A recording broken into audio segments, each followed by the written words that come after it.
किसी पेशेंट में कोई दवाई खाने से रिएक्शन होती है तो सबसे पहले फार्मासिस्ट को मालूम होता है कि ये तो अल्कोहलिक था, ये तो रेगुलर अल्कोहल कंजम्पशन करता है, तो ये ड्रग का कोई अल्कोहल के साथ रिएक्शन तो इंटरेक्शन तो नहीं हुआ.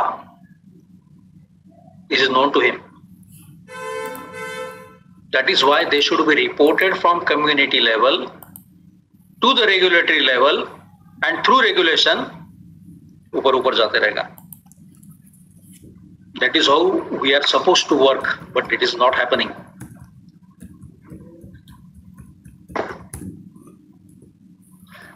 अब थोड़ा देखते हैं ये प्री एथोराइजेशन, यानी मैं जब भी बात किया प्री एथोराइजेशन फार्माकोविजिलेंस क्या होता है. प्री एथोराइजेशन मींस अप्रूवल के पहले, ड्रग मार्केट में आने के पहले.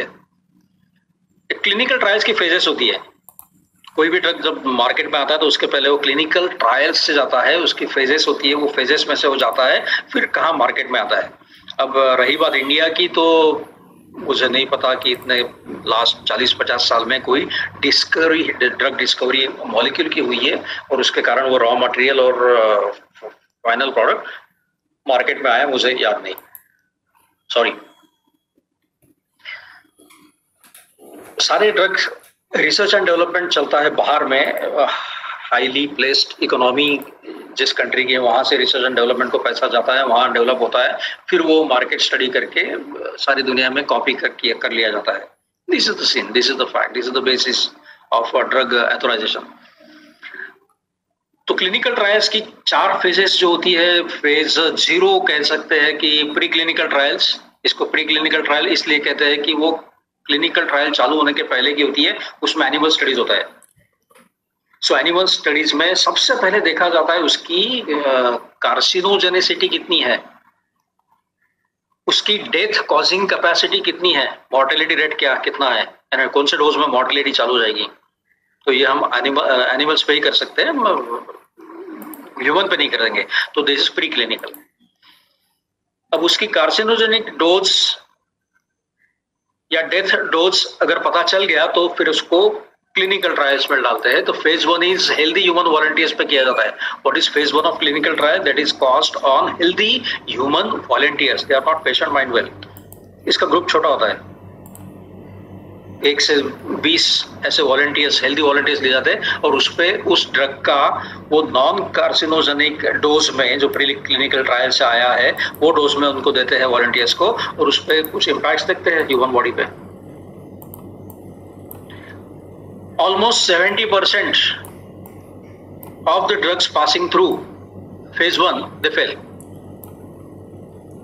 तो 30-40% ऊपर जाते हैं, phase 2 में जाते हैं. What is phase 2? Phase 2 is a slightly longer study than this, and it is involving a bigger group of patients. पहला वाला था healthy human volunteers.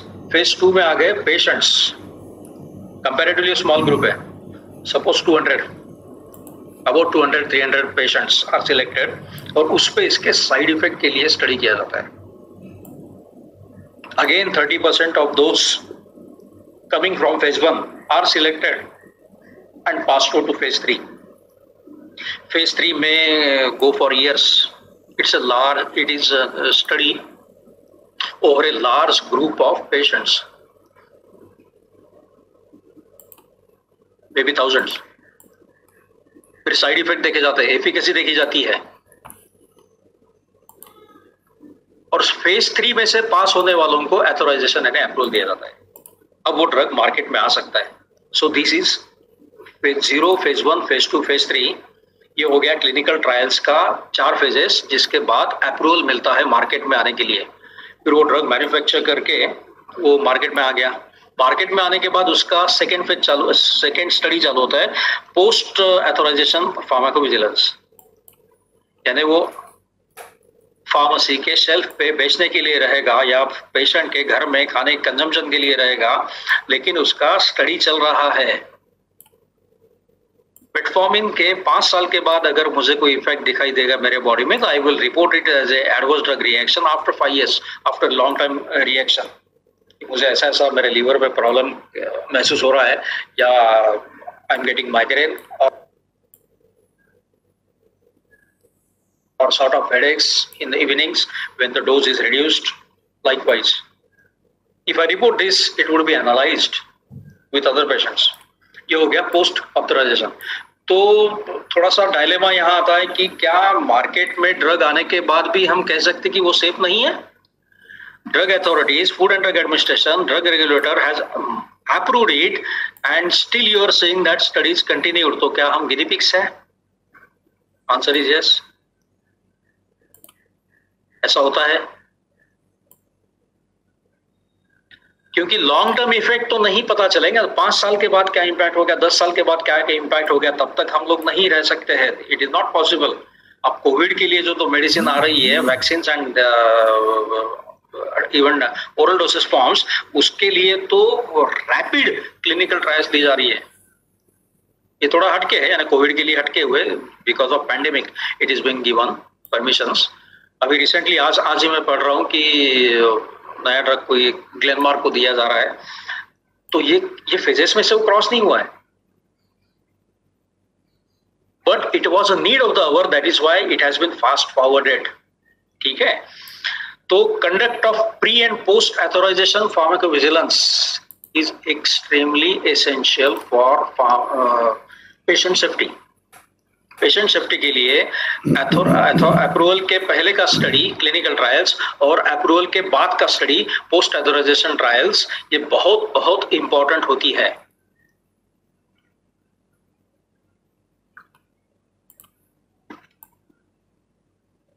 Rimnobent, it's anti-obesity drug which was launched in 2006. Withdrawn कर लिया 2008 में, withdraw कर लिया 2 साल के अंदर ड्यू टू साइकियाट्रिक डिसऑर्डर्स. उसका साइड इफेक्ट हुआ 2 साल में, पता चल गया कि ये ड्रग तो सारे स्टडी के बाद मार्केट में आया था, लेकिन it was one withdrawn after 2 years. Sibutramine, again an anti-obesity drug which was launched in 1999, withdrawn in 2010. यानी 11 साल के बाद पता चला कि इसको कुछ साइड इफेक्ट्स है, तो विड्रॉ कर लिया गया. उसके साइड इफेक्ट्स कार्डियोवैस्कुलर थे. Rosiglitazone, it's an anti-diabetic drug which was launched in 2000 and withdrawn in 2010. 10 साल लगे भाई साहब. 10 साल के बाद पता चला कि इसको ये साइड इफेक्ट है, एडवर्स ड्रग रिएक्शन है, विड्रॉ. मार्केट से उठा लिया गया. Then the latest example, you know, Rofecoxib, yes, NSAID, non-steroidal anti-inflammatory drug, launched in 1999, withdrawn in 2004. Thrombolytic effects, ये तो आपको मालूम है कि ये आपके जनरेशन के साथ हुआ है और आपके देखते देखते हुआ है. So the ultimate aim is patient safety is a process, not a destination. मुझे ये कहना है कि पेशेंट का सेफ्टी ये एक प्रोसेस है, लंबा प्रोसेस है. It is not final destination.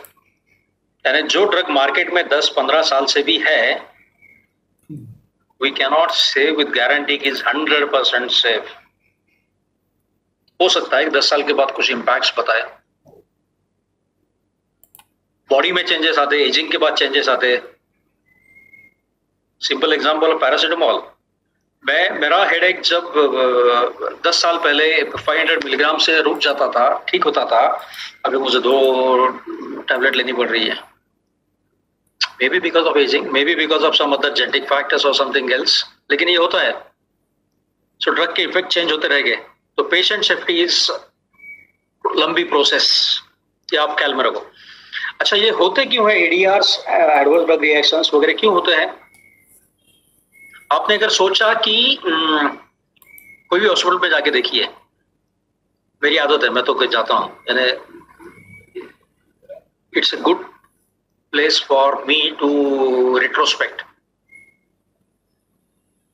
कोई भी हॉस्पिटल में या बड़ी फार्मेसी में या रूरल हॉस्पिटल में या पीएससीज में आप आधा घंटा जाके बैठिए और आसपास देखिए, सिर्फ शांत बैठिए और ऑब्जर्व कीजिए. You will find 50% of the patients are coming out of ADRs. यानी ADR होने के कारण वो हॉस्पिटल में पहुंचे, कोई ड्रग का साइड इफेक्ट होने के कारण वो हॉस्पिटल में उनको आना पड़ रहा है. और जो आप वार्ड्स में देखेंगे एडमिटेड पेशेंट, उनके तो हाल पूछो मत. उसमें से भी 75% पेशेंट ऐसे हैं कि जिनको मेडिसिन तो दी गई, लेकिन उसके इम्पैक्ट ड्रग ड्रग इंटरेक्शन हो रहा है, ड्रग फूड इंटरेक्शन हो रहा है, और उसके कारण उनका इम्पैक्ट हो रहा है, और they are there because they are continued to be staying in the wards because of VDRs। ये अभी धीरे धीरे कंसेप्ट हमारा क्लियर हो रहा है कि हमारे 50% मरीज दे आर मरीज because of adverse reactions of medicine. Yes और नो? It is happening. तो ये मेडिकल हजार्ड्स इसको कहा जा सकता है, एडवर्स ड्रग रिएक्शन को मेडिकल हजार्ड्स भी कहा जा सकता है। एडवर्स ड्रग रिएक्शंस क्यों होती है? ये ड्रग हजार्ड्स क्यों हो सकते हैं? ये drug hazards number 1 major they are adverse drug effects, and number 2 drug interactions. Adverse drug reactions तो हम देख ही रहे, जैसे हमारा लेक्चर आगे बढ़ रहा है तो धीरे धीरे एडवर्स ड्रग रिएक्शन देखते जा रहे हैं। दूसरा आता है drug interactions. Drug interactions there may be drug drug interaction, drug food interaction और फूड फूड इंटरेक्शन, या फिर ड्रग का एजिंग के साथ, ड्रग का कोई एबनॉर्मलिटी के साथ, या drug for example drug in normal lady and drug in a pregnant lady, इसका इंटरेक्शन अलग अलग हो सकता है। ड्रग का effect at the age of 40 years और उसी ड्रग का effect at the age of 80 years may be different. So there may be drug drug, drug food, food food and drug physiology interactions. इसके बाद तीसरा cause drug hazards का होता है negligence. Negligence of doctors, negligence of patients, negligence of pharmacist. So we have seen 3 categories. Number 1 एक adverse drug reactions, number 2 drug interactions and number 3 negligence. इसके कारण effects हो सकते हैं। Now I will quote some examples. Mr. Shammi Kapoor, the famous personality from Bollywood, was admitted in a hospital in Pune. Pune के उसी hospital में एक एहसान अंसारी नाम के पेशेंट हम उम्र एडमिट हुए थे। दोनों साथ में एडमिट हुए, दोनों 8 दिन हॉस्पिटल में रहे और दोनों की छुट्टी एक ही दिन हो गई। इसमें एहसान अंसारी का तो कोई दोष नहीं था ना। छुट्टी होने के बाद because of exchange of discharge card एहसान अंसारी जी को शम्मी कपूर को दी हुई प्रिस्क्राइब की हुई दवाएं खानी पड़ी 2 दिन तक। Can you imagine the blunder? Because of negligence, discharge card के एक्सचेंज होने के कारण काउंटर पे, डिस्चार्ज होने के बाद काउंटर पे एक्सचेंज होने के कारण इनकी दवाई उनको चलेगी। This happened. देन अनदर एक एग्जांपल ऑफ पॉलीफार्मेसी। एक लेडी 70 साल की, उसको लोसार्टन इंड्यूस्ड कफ था, एम्लोडिपिन इंड्यूस्ड पेडल एडिमा था, उसके बाद डाययूरेटिक्स इंड्यूस्ड हाइपोनाइट्रेमियूरिया था। एज के कारण तो होगा ही ना। तो ये सारा इससे इंड्यूस हो, उससे इंड्यूस हो, ये सारे सिम्टम्स चल रहे थे। उसको हॉस्पिटलाइज किया गया। कुछ ही दिन में हॉस्पिटलाइजेशन के बाद non steroidal anti inflammatory agents मारे गए, उस पर थोपे गए। उसके बाद एनाल्जेसिक डाले गए which induced potentiation of oral anti diabetes. यानी वो 70 साल की लेडी को पहले ही ये सारे सिम्टम्स है। उसके बाद हमारे यहाँ हॉस्पिटल में एडमिट पेशेंट का केयर कैसा लेते हैं मालूम ना आपको? 10 बजे एक स्पेशलिस्ट आएगा, 11 बजे दूसरा आएगा, 4 बजे तीसरा आएगा, सब अपने स्पेशलिस्ट। कोई लंग पे काम कर रहा होगा, कोई कार्डियोवास्कुलर सिस्टम पे काम कर रहा होगा, कोई नर्वस सिस्टम पे काम कर रहा होगा, अपनी अपनी दवाई थोप देते हैं। रूरल हॉस्पिटल में तो बहुत पुअर है, वहां तो देखने वाला तक कोई नहीं होता है। This is happening. एक स्टोरी है, mail 68 years, frankly speaking he was my professor in pharmaceutical sciences। 25 मार्च को समझिए उनका कंडीशन था, patient was totally confused, gastrointestinal dysfunction था, यानी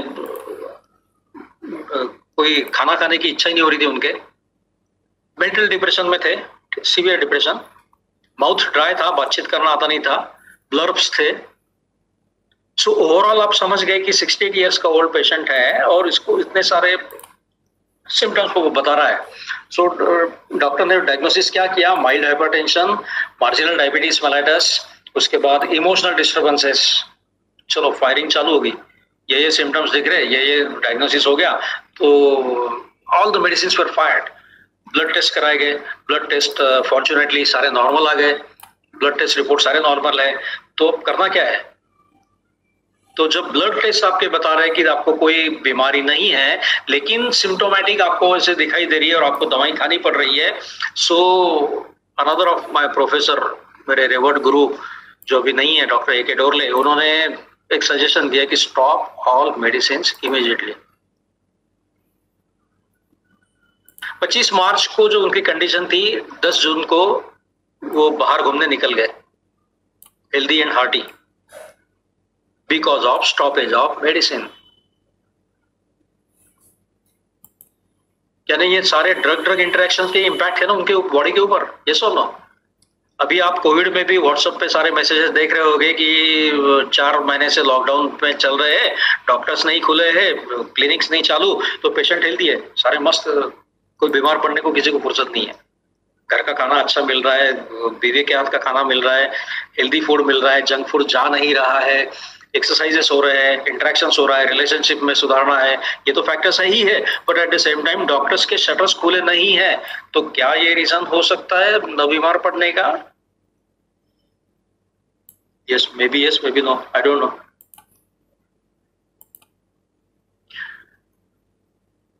स्टीरॉइड्स का एडवर्स ड्रग रिएक्शन बड़ा खतरनाक होता है।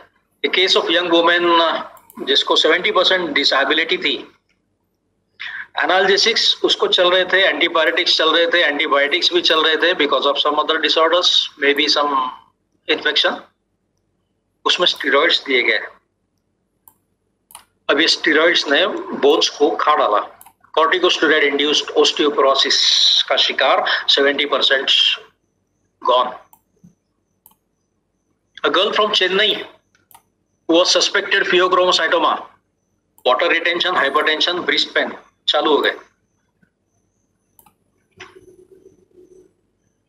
A fair deal can cost you every year। Fair deal मालूम है ना, फेयर डील के कॉस्मेटिक्स हार्मफुल स्टेरॉइड होते हैं, हाइड्रोक्विनोन्स। कोई ब्लैक वुमन का चेहरा बता दिया और फेयर डील का एडवर्टाइजमेंट कर लिया, सेल बढ़ गया। ब्लैक कलर को ये फेयर कर रहे हैं, कितना बुरा है। Burning skin followed by blisters, ulcers, blotches, thinning of skin, loss of natural defence system, skin, kidney and liver damage, hydroquinones के साइड इफेक्ट है। मुझे पता नहीं चलता why vitamins, proteins, amino acids, herbal extracts ये डाले जाते हैं कॉस्मेटिक्स में। I am sorry, I am drug regulator, but still I am saying इसकी जरूरत क्या है? There is nothing like fairness vitamin. Fairness vitamin नाम का कोई चीज होता नहीं है। काला आदमी कभी गोरा नहीं हो सकता है। कुछ भी लगा दो, कितना भी टन कॉस्मेटिक लगा दो, लेकिन स्टिल देयर इन मार्केट। क्या करे? Social media, TV, advertisements on TV, use of steroids by beauticians, ये तो बड़ा खतरनाक इशू है। ब्यूटिशियंस अपने अपने क्लिनिक्स में वो लेडीज के ऊपर क्या क्या थोप रहे फेस पे, don't know, it is dangerous friend. Chemicals in toiletries and cosmetics are putting women at risk. ये सारे वर्ल्ड का रिपोर्ट है। कौन से risk? Cancer, breast cancers, hormonal problems, skin irritation, eczema, psoriasis, asthma, headache, restricted eye growth, dry hair, dandruffs, etc. Chemicals like formaldehyde, sodium lauryl sulfate, foaming anti-foaming agents, the parabens, the preservatives, they are all chemicals going inside body, being rubbed over body. What about our bindi? Bharatvarsh में सारे states में ladies बिंदी लगाती है, यहाँ चिपकाती है बिंदी। Isn't it a long-term impact? It is not carrying long-term impact on the skin? पता नहीं, चल रहा है, रिसर्च चल रहा है। ये सोरियासिस से याद आ गया। I will name the taluka, Varur taluka in Amravati district. Our pharmacist was having psoriasis. The pharmacy owner was having psoriasis, so he used to take methotrexate 5 milligram. methotrexate लेता था तो उससे अच्छा लगता था। सोरियासिस आपको मालूम है कि बहुत इन्फ्लेमेशन होता है, स्किन की जलन होती है, और जब वो अटैक आता है सोरियासिस का तो पेशेंट 5-6 दिन तड़पता है। Severe pain, severe inflammation. तो वो मेथोट्रेक्सेट जेब में रखता था, जब भी अटैक आता था, एक सवेरे खा लिया, एक शाम को खा लिया, तो उसको सहूलत मिलती थी। He used to get relief from pain. उसका एक दोस्त आया इंटीरियर से, वो दोस्त के बीवी को सोरियासिस हुआ और उसके पता चला कि अपने ये दोस्त को भी सोरियासिस है और वो कोई टैबलेट खाता है, तो उसने रिक्वेस्ट किया कि ऐसा ऐसा मेरे बीवी को भी प्रॉब्लम चल रहा है, क्या करूं। दोस्त ने दोस्ती के खातिर अपने जेब से मेथोट्रेक्सेट की 2 टैबलेट उसको दे दिया, कहे कि मुझे बहुत आराम पड़ रहा है, पिछले 5 साल से मैं खा रहा हूँ, सोरियासिस को परमानेंट दवाई नहीं है, methotrexate only will relieve symptoms. तो दोस्त को उसके बीवी के लिए 2 टैबलेट देता है। Next day by 8 PM she is no more, she is dead. She was also a patient of psoriasis। Methotrexate का 5 मिलीग्राम के single dose of 1 in morning and 1 at 4 PM she consumed, and at 8 PM she left this world। Methotrexate का contraindication है, it should not be given to hyper sensitive patient. इसके hyper sensitivity test करना चाहिए, और अगर वो है तो नहीं दे सकते हैं। इसका कॉन्ट्राइंडिकेशन लिखा था। कौन पढ़ता है कॉन्ट्राइंडिकेशन, कौन पढ़ता है लेबल, किसका रोल है, कौन जिम्मेदार है। बेंगलोर से न्यूज थी, काली मेहंदी हेयर डाई में जो केमिकल्स होते हैं उसमें लेड होता है, तो लेड का कॉन्सेंट्रेशन ब्लड में बढ़ता है, और एक पेशेंट में नॉर्मल 10 माइक्रोग्राम पर 100 ml होना चाहिए, तो उसका 78 पहुंच गया लेड का concentration in blood, leading to CNS disorder, coma, convulsion, reduction in IQ, impaired growth leading to death of the patient। We are talking about hair dye। तो किस चीज की एडवर्स रिएक्शन कब होगी, किसको होगी पता नहीं, कहां से होगी पता नहीं, it has to be reported. एक आदमी का रास्ते में चलते हुए धीरे से कोई 4 व्हीलर का डैश हल्का सा लग गया, वो गिर गया नीचे। It was a minor accident, all well at the end. वो हॉस्पिटल में उसको लेके गए, वहां ट्रीटमेंट हो गया और शाम को उसको रिलीज कर दिए। खुशी खुशी में दारू पी लिया हॉस्पिटल में। ड्यूरिंग दैट माइनर सर्जरी और ट्रीटमेंट उसको जो एनाल्जेसिक्स, एंटीबायोटिक्स और NSAIDs दिए गए थे, इंजेक्शन लगाए गए थे, उसके बाद वो शाम को दारू पीता है। तो this is a best example, classic example, और आदमी मर जाता है because of drug food interaction. हमारे एक ज्वाइंट कमिश्नर थे, एक्स ज्वाइंट कमिश्नर नागपुर में, aged 75, fasting blood sugar rose to 360, hourly admit करना पड़ा, hourly insulin was injected in the hospital, profound sweating उनको हो गया, and he went into coma. This is example from our home. एक old lady, अब सारी घर घर में लेडीज उपवास करती है, फास्टिंग करती है। सोमवार को ये कारण से था, मंगल को ये कारण से था, बुधवार को ये प्रोग्राम था, तो उपवास है, और गुरुवार को तो हम रखते उपवास। तो वो लेडी को 4 दिन का उपवास हो गया consecutive. Naturally ketone bodies in urine, isn't it? Diagnosis क्या हुआ? Diabetic hyperglycaemia, finish. Diabetes hyperglycaemia में कीटोन बॉडीज यूरिन में दिखाई देना कॉमन है। तो she was diagnosed as a maybe senior doctor और maybe junior, I don't know. उसे IV इंसुलिन दिया गया, जैसा ही IV इंसुलिन लगाया शी डाइड। So this was a misinterpretation by the practitioner कि उसका हाइपरग्लाइसेमिया के कारण कीटोन बॉडीज ऐसा मिसइंटरप्रेट किया, and hence this was a wrong judgement. A young diabetic man diagnosed with chikungunya, एक डायबिटिक पर्सन को चिकनगुनिया हो गया। क्या चिकनगुनिया में क्या देना है? इमीडिएट पहले सलाइन चढ़ाते। रिमोट एरिया में आज भी प्रॅक्टिस आहे की जो डॉक्टर सलाइन चढाता है वो अच्छा डॉक्टर है। सुई लावली किंवा सलाइन लावलं म्हणजे तो चांगला doctor. Nobody bothered that this chikungunya patient is diabetic or not. इसको इंसुलिन दिया गया, सॉरी ब्लड ग्लूकोज दिया गया, blood glucose level shooted to 600 milligram. क्या सर्वाइवल के चांसेस है भाई? And this is happening.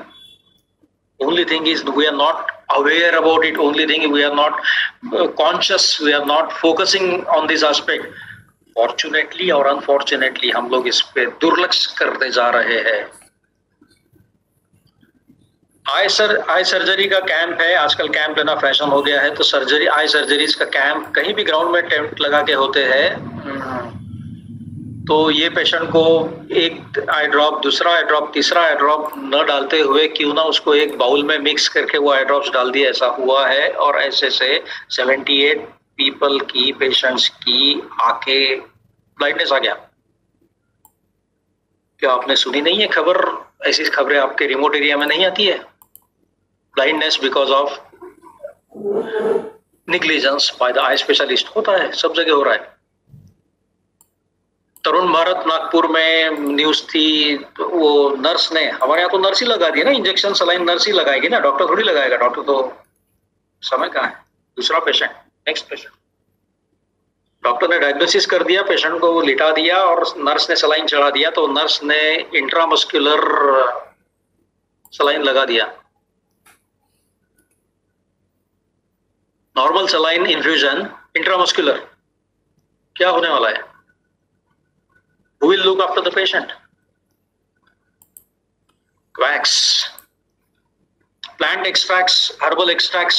ये अच्छा है, वो अच्छा है, इसलिए उसको इंजेक्शन में, पानी में डुबाओ, पानी इंजेक्शन में भरो, इंजेक्शन लगा दो. रूरल एरिया में चल रहा है. पेशेंट सीरियस होते जा रहे हैं. ये क्वैक्स क्या होते हैं? Quack is one who has no knowledge of a particular system but goes on to practice medical practice. वो करते जाता है in that system pretending to be skillful and knowledgeable.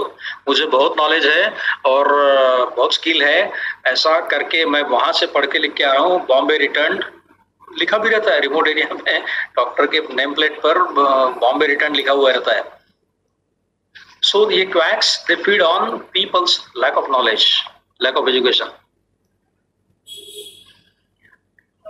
Narayan माने और भंडारा, एक न्यूज़पेपर क्लिप थी. Lost his hand.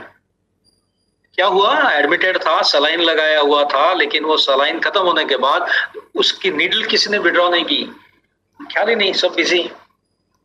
Nurses patient की जिम्मेदारी होती है, लेकिन वो चली गई. तो सलाइन का नीडल हटाया नहीं गया. वो पेशेंट को क्या मालूम, उसका खून वो नीडल में से रिवर्स हुआ, गैंग्रीन डेवलप हो गया. Hand has to be operated, amputated. इसकी बात है, न्यूज़पेपर की रिपोर्टिंग में बता रहा हूँ. फार्मेसी की एक लड़की, वो एजुकेशन टूर और वो एडवेंचर टूर के साथ साथ लद्दाख में गई. लद्दाख में ऊंचे हिमालयन चोटी पे अचानक गिर गई. मोशनलेस, ब्रीथलेसनेस हो गया उसको. बाद में पता चला कि इसको asthma, she is a patient of asthma. अब क्या करें? Nearest doctor was at least 8 hours away. पता नहीं वो भी कैसा मिलेगा, क्या नहीं मिलेगा. तो कोई कलीग्स के साथ में जो टीचर्स थे, उनके पास, एक के पास सॉर्बिट्रेट थी, उसको इमीडिएट सॉर्बिट्रेट दिया गया. फार्मेसी के लोग थे सब. उससे वैसोडाइलेशन हो गया, वो थोड़ा ऑक्सीजन अंदर गया तो उसको दोबारा चालू चलने फिरने लग गई. This is awareness. क्वैक्स जो होते हैं वो सोफिस्टिकेटेड होते हैं. यानी वहां मैं 4 टाइप में क्वैक को डिफाइन कर सकता हूँ इंडिया के क्वैक्स को. एक कैटेगरी होगी sophisticated, educated but not in medicine. Educated है, पढ़े लिखे है, अच्छे खासे अंग्रेजी बात कर लेते हैं, but they are not educated in medicine. दूसरे क्वैक्स होते हैं केमिस्ट, फार्मासिस्ट एंड डॉक्टर के असिस्टेंट. केमिस्ट भी हमारे रिमोट एरिया में दवाई देते ही है ना. अब उसके बाद वो गरीब लेबर क्लास है. पिछले बार मुझे टेम्परेचर आया था तो आपने ये दिया था, तो यही दवाई दो, पीली पट्टी दो, हरी पट्टी दो, इससे मेरे को अच्छा लग रहा था, तो केमिस्ट भी दे देता है. Is becoming doctor over here. This is quackery. Don't engage in quackery. तीसरा है प्रैक्टिशनर्स इन ऑल्टरनेट मेडिसिन. यानी आयुर्वेदा में डिग्री हो गई लेकिन एलोपैथिक मेडिसिन प्रिस्क्राइब कर रहे. होम्योपैथ एजुकेशन लिया लेकिन एलोपैथिक प्रिस्क्राइब कर रहे, सलाइन लगा रहे. This is cross pathy. और चौथा होता है होली मैन, बाबा, भोंदू बाबा, इलिटरेट पीपल। तो ये 4 टाइप्स के क्वैक्स हमारे इसमें क्वैकरी कर रहे हैं। So kindly take care. कहीं आपको दिखाई देता हो तो नजर में लाइए। You are well placed, you are the best जज ऑफ द सिचुएशन। मेरे ख्याल से what is the time allotted to me was 1 hour. I am exceeding it. I am extremely sorry, but I would try to rush up. India में tobacco और nicotine का प्रमाण बहुत ज्यादा है, तो टोबैको और निकोटीन का ड्रग के साथ कोई ड्रग फूड इंटरेक्शन होता है क्या, इसका स्टडी प्रॉपर हुआ नहीं है। हमारे इंडिया में 50 साल से 100 साल से खाते आ रहे nicotine tobacco, no doubt in that, but at the same time technical study has not been done और not been reported. Rather remote area में वो लेडी जब 2 साल की थी तब से तो टोबैको खा रही है, अब 40 साल की है, तो कितना टोबैको, कितना टन टोबैको उसमें खाया होगा पता नहीं। Eight the same time whenever she suffers from any disease, some medicine is given, what is the impact of that over nicotine consumption of 40 years is not known. Rats को अगर nicotine पे रखा गया तो सेकेंड जनरेशन ऑफ रैट ने कैनाबलिज्म बताई है, reported है। So if the rats are showing what is the impact in humans, I don't know. फिर मेडिकेशन एरर्स काफी होती है इंडिया में, वो बहुत प्रोन है। मेडिकेशन एरर्स को हम एक नजर में देख लेंगे। What are medication errors? Medication error may be prescribing errors, omission error, wrong time errors और unauthorised drug error, improper dose error, उसके बाद wrong drug preparation errors, wrong administration technique error, deteriorated drug error, compliance errors, others etcetera. ये various types का errors होते हैं जो different stages में हो सकता है। उसके बाद मेडिकेशन का डिटेक्शन अगर हमने देखा तो हॉस्पिटल में एक स्टडी किया गया था, उसका स्टैटिस्टिक मैं आपको पढ़ के बताता हूँ। ओवरडोज अगर होता है तो यानी 28% मामले ओवरडोजिंग के होते हैं मेडिकेशन एरर्स में। उसके बाद 22% मिसिंग इन्फॉर्मेशन के होते हैं, प्रिस्क्रिप्शन में या पेशेंट के कार्ड में missing information. Under dosing 17%, wrong dosage form 7%, allergy to drug 6%, duplicate therapies 5.5%, wrong drug order 5.5%, wrong route order 3.4%, wrong action 1.1%। Reasons of prescribing error, अब जब डॉक्टर प्रिस्क्रिप्शन करता है तो हमें मालूम है कि उसका तो डॉक्टर की हैंडराइटिंग तो ब्रह्मदेव ही जान सकता है कि क्या लिखा है क्या नहीं है। ये फार्मासिस्ट को कैसे पता चलता है? ये बहुत बड़ा सरप्राइज फैक्टर है मेरे लिए, सबके लिए, कि फार्मासिस्ट को ही कैसे पता चलता है डॉक्टर का हैंडराइटिंग कैसा है, बाकी किसी को पढ़ा नहीं जाता है। Legibility of prescriber, incomplete prescriptions with respect to, यानी प्रिस्क्रिप्शन में डोजेस फॉर्म गलत है, स्ट्रेन पोटेंसी गलत है, क्वांटिटी डिस्पेंस गलत है, डोजेस डायरेक्शंस गलत है, डबल मेडिकेशन दिया गया है गलती से। उसके बाद वेरियस डिस्पेंसिंग एरर क्या हो सकती है? ड्यू टू एब्रीवेशंस, यानी एब्रीवेशंस का यूज अगर किया, डीटी यानी क्या, यानी कोई एब्रीवेशन लिखा हुआ है लेकिन एक फार्मासिस्ट ने उसका एक मतलब निकाला, दूसरे फार्मासिस्ट का दूसरा मतलब निकाल सकता है। मिस रीडिंग ऑफ प्रिस्क्रिप्शन हो सकता है। एरर्स ड्यूरिंग वर्बल कम्युनिकेशन, यानी डॉक्टर ने पेशेंट को बताना एक चीज और उसने समझना एक चीज, उसके बाद फार्मासिस्ट के आने के बाद गलती से फार्मासिस्ट ने काउंसलिंग कर ही दिया तो उसमें ओरल कम्युनिकेशन में गलतियां हो सकती है। एंड सिमिलैरिटी एरर, दो ड्रग के नाम सेम हो गए, साउंड अलाइक, लुक अलाइक होते हैं तो उसमें गलती हो सकती है। पिकिंग एरर, यानी लिखा तो बराबर है, पढ़ लिया बराबर, लेकिन पिक करते समय गलती हो गई। उसके बाद काउंटिंग एरर, 10 देने के बजाय 5 दे दिया या एक्सचेंज हो गया। देन डिलीवरी एरर, गलत पेशेंट को, ये पेशेंट का दवा उस पेशेंट को दे दिया। एक्सपायरी एरर, मेरा एक लाइव एग्जांपल है from taluka software, I don't remember. मैं खड़ा था गायनेकोलॉजिस्ट के हॉस्पिटल के बाजू में, उसका फार्मेसी था। वो पैड होता है ना एक 10-12 पेजेस का, वो लेडी का पैड होता है कि इसमें फाइल होती है, फोल्डर होता है डॉक्टर का, उसमें दुनिया भर के प्रिस्क्रिप्शंस होते हैं date wise age and when she visits the gynaecologist. तो वो काउंटर पे रखता है फाइल, मेडिसिन निकालने के लिए वो टर्न होता है, 4 मेडिसिन लिखी हुई है आज के डेट में, वो 2 दवाई निकाल के लाता है, तब तक ये फोल्डर में हवा के झोंके के कारण वो पेजेस पलट जाते हैं और he reads 3rd and 4th medicine from the 3rd trimester of pregnancy, 1st trimester of pregnancy। 5 महीने पहले का प्रिस्क्रिप्शन पढ़ लेता है 3रे और 4थे नंबर की दवाई के लिए। ये तो ब्लंडर हो गया ना, लेडी प्रेग्नेंट थी। Errors during consumption of medicine of a patient. अच्छा, ये सब बराबर तो गया घर में, लेकिन घर में भी गलतियां हो सकती है पेशेंट से। Self medication, picking error, patient non compliance, using brand with new contents, factors leading to dispensing errors. Dispense करते समय स्टाफ बिजी है, स्टाफ कम है, तो डिस्पेंसिंग में गड़बड़ हो सकती है। या फिर नया फार्मासिस्ट है, ट्रेनी फार्मासिस्ट है, न्यू फार्मासिस्ट है, तो गड़बड़ हो सकती है। बीच में ही टेलीफोन आ गया डॉक्टर का, या कोई ड्रग रेगुलेटर का फोन आ गया, या घर में फोन कॉल आ गया, दवाएं देते देते तो भी डिस्टर्बेंस होते हैं। उसके बाद फार्मेसी का एटमॉस्फेयर कैसा है, एटीट्यूड कैसा है फार्मेसी का स्टाफ, अंदर दो फार्मासिस्ट में झगड़ा होता है तो उसका इम्पैक्ट डिस्पेंसिंग पे होगा, है ना। Possibility, there is a possibility. Distractions from various sources, other sources भी होते हैं, mood of pharmacist, mood of staff. घर में झगड़ा करके आए होंगे तो उसका इम्पैक्ट ये पेशेंट पे होगा। अब वो दनादन दवाई फेंक के मारेगा उसको, पेशेंट को, तो उसका इम्पैक्ट क्या होगा। So mood of patient also counts, ambience of the pharmacy counts. उसके बाद not following the standard operating procedures in the pharmacy. अपने फार्मेसी की कुछ स्टैंडर्ड ऑपरेटिंग प्रोसीजर्स होनी चाहिए, होती है लेकिन लिखी हुई नहीं होती है, अब मनगढ़ंत होती है जो याद करके, लेकिन ऐसे कि they should be written down. Dispensing procedures are followed systematically and followed strictly, adverse drug reaction can be prevented. ज्यादा ज्यादा मैं कुछ इंपॉर्टेंट टिप्स देना चाहूंगा फार्मासिस्ट को। Never hint on abbreviations, abbreviations पे भरोसा मत रखो। Be sure to confirm with the physician, यानी कभी भी डाउट अगर आपका एब्रीवेशन पे आता है तो डॉक्टर को इमीडिएट कंफर्म करो, ओवर कॉन्फिडेंस में मत जाइए। नेवर डिस्पेंस गेस वर्क मत करो। No brand substitution, you are not allowed to substitute any brand. Handle one prescription at a time, एक समय में एक ही प्रिस्क्रिप्शन लो। Do not get distracted while dispensing, dispensing करते समय अपना ख्याल इधर उधर भटकने मत दो, कोई भी डिस्ट्रैक्शन आपको नहीं होने दो। चेक एक्सपायरी डेट्स, चेक करो सारे दवाएं की हमेशा।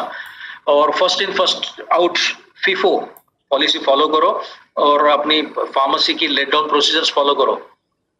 फार्मासिस्ट, मैं मानता हूं कि he can educate a physician, he can educate a patient, he can educate public at large, सारे पब्लिक को, आसपास कम्युनिटी को ये पढ़ा सकता है pharmacist. How about a drug information centre at district levels. हमारे केमिस्ट एसोसिएशन स्ट्रांग है, सारे दुनिया भर के फंक्शंस हम करते हैं, तो हमारा एक ड्रग इंफॉर्मेशन सेंटर हर डिस्ट्रिक्ट में क्यों नहीं होता है। अपने कम्युनिटी के लिए ना, अपने सिटी के लिए ही है ना, इट विल वर्क वंडर्स। अब थोड़े law points. Persons not qualified in medicines cannot practice even in remote area. आप मेडिसिन में डॉक्टर नहीं हो तो आप प्रैक्टिस नहीं कर सकते। Number 2, doctor can practice only that system of medicine in which he has been trained, he has been educated. जिसमें आपका एजुकेशन हुआ है, जिसमें आपका ट्रेनिंग हुआ है, वही सिस्टम फॉलो करना चाहिए। नहीं करते हैं, रिपोर्ट करो। It is illegal for a pharmacist to dispense prescription from unqualified doctor. Unqualified doctor यानी होम्योपैथ के डॉक्टर पे आप एलोपैथिक मेडिसिन प्रिस्क्राइब कर रहे हैं, तो ये फार्मासिस्ट की गलती है, फार्मासिस्ट का गुनाह है, रिपोर्ट कीजिए। neither doctor nor pharmacist have an immunity from Consumer Protection Act. Consumer Protection Act से आप दोनों बच नहीं सकते, फार्मासिस्ट भी बच नहीं सकता है, ना तो डॉक्टर बच सकता है। मुझे आपको एक एश्योरेंस देने दीजिए कि मैंने अभी तक जो एग्जाम्पल्स आपके सामने कोट किए हुए हैं वो सब सही है। They are reported, they are known to me from my family sources or from my office sources or from my colleagues or from pharmacy colleges or from newspapers. And they have been presented to you without exaggeration or dramatization. इसमें कोई dramatization मैंने किया हुआ नहीं है। एक ही matter of concern है। अभी तक जो हमने डिस्कस किया है लास्ट 1 आवर में, वो सारे एग्जाम्पल्स में एक ही कंसर्न मेरे पास है, pharmacist has been a mute witness. एक मूक की तरह फार्मासिस्ट इन सारी घटनाओं को विटनेस था। The problem is he was there to all this mishaps. तो मुझे समझ में नहीं आता कि हम लोग कुछ विक्टिम्स हैं क्या, कि हमारे इर्द गिर्द मेडिसिन क्षेत्र में मल्टीपल डिसिप्लिन है, इसके हम विक्टिम हैं क्या, या फिर वो डॉक्टर्स प्रैक्टिशनर्स जो आयुर्वेद में पढ़ते हैं लेकिन एलोपैथिक करना चाहते हैं, वो अपनी अपनी पैथी की प्रैक्टिस नहीं करते, उनका अपनी अपनी पैथी के प्रैक्टिस न करने के हम विक्टिम्स हैं क्या, या लोगों के, डॉक्टर्स के, सोसाइटी के इन्फ्लेटेड ईगो के हम विक्टिम्स हैं क्या, या फिर जो कंज्यूमर हमारा यानी पेशेंट हमारा आता है वो अनएजुकेटेड है, इलिटरेट है, कहीं लेबर क्लास का है, उसका लैक ऑफ एजुकेशन हमारा विक्टिम बना रहे क्या हम लोग, या फिर हमारा बस ब्लाइंड फेथ कि सबने तो ये कहा, सर ने पिछले बार ऐसा बताया था, वो मेडिकल वाले तो ऐसा ही करते हैं, दिस इज ब्लाइंड फेथ, कहीं पढ़ा लिखा नहीं है मैंने, हमने कोई ड्रग का लॉ रेफर नहीं किया, तो इसके हम विक्टिम है क्या, या फिर सोसाइटी में या क्या कहेंगे अपने कम्युनिटी में जो इनएक्टिवनेस हम बता रहे हैं, इनएक्टिव फार्मासिस्ट हम है क्या, इसके ऊपर आपको सोचना है दोस्तों. I have taken a lot of much period of you. My question at the end of this is only one, कि क्या हम इनएक्टिव फार्मासिस्ट है, दुनिया कहां जा रही है और हम कहां पर है. अभी वो जमाना गया कि टीवी देखते देखते दवाई बेचो. जो पेशेंट आपके सामने आ रहा है वो सफरर है, उसकी तबीयत ठीक नहीं है, उसके जेब में पैसा नहीं है, वो 15 दिन से बीमार है तो नौकरी पे नहीं जा रहा है, उसका पैसा नहीं मिल रहा है, उसकी फैमिली डिस्टर्ब है, he is suffering, he is going through pain, और हम लोग टीवी देखते देखते उसको दवाएं देंगे. आर वी सो इनसेन, इतने हम मर चुके हैं दिलो दिमाग से कि ऐसे कंडीशन में हम पेशेंट से बिहेव करेंगे, हम उसकी तरफ कुछ ख्याल नहीं देंगे, उसको कुछ काउंसलिंग नहीं करेंगे. Dear friends, time to get awakened. जमाना बदल चुका है, अभी पेशेंट ग्राहक यही किंग है. So let us from today give our full to the consumer protection, और पेशेंट के सेफ्टी की तरफ ख्याल देके दवाई बेचेंगे. ये जो दवाई मेरे हाथ से उसके हाथ में जा रही है उसका सेफ यूज वो कैसे कर रहा है वो देखेंगे. This is the true spirit of pharmacovigilance. I am saying thank you very much here. Can I have questions? Is it time to take questions? Yes, I am open for that. You can ask your questions in the comment box. Mr. Tarun Gupta is asking how to report. Sir, आपके